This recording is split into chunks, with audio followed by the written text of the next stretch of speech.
Certainly, a very important issue to address is the whole question of having the right amount and the right quality of teachers available for higher education. As I was looking through the report, I notice on page 31 that specific reference is made to the question of teaching, teacher training and teacher excellence, and how this can be promoted further. This brings to my mind even the issue, for instance, that we are facing in Malta, where the president of the union representing teachers in Malta went as far as saying that there is at the moment a crisis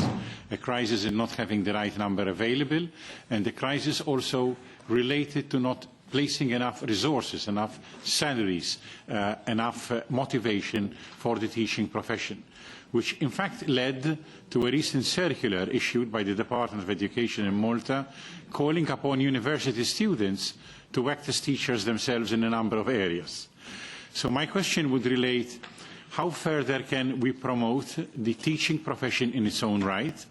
How further do we need to engage in measures that actually helps in the reforms that we are aiming for? Because the reforms that we are aiming for very much depend on having those reforms owned by teachers and by students. So the question of ownership. The teachers need themselves to go through a process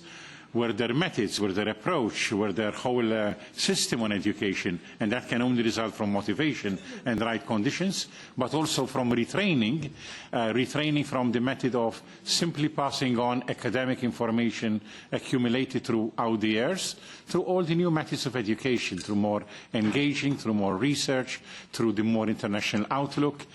through more even use of modern methods of education, including the use of technologies, but that involves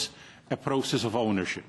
And therefore, my question is very much related to that, and of course partly related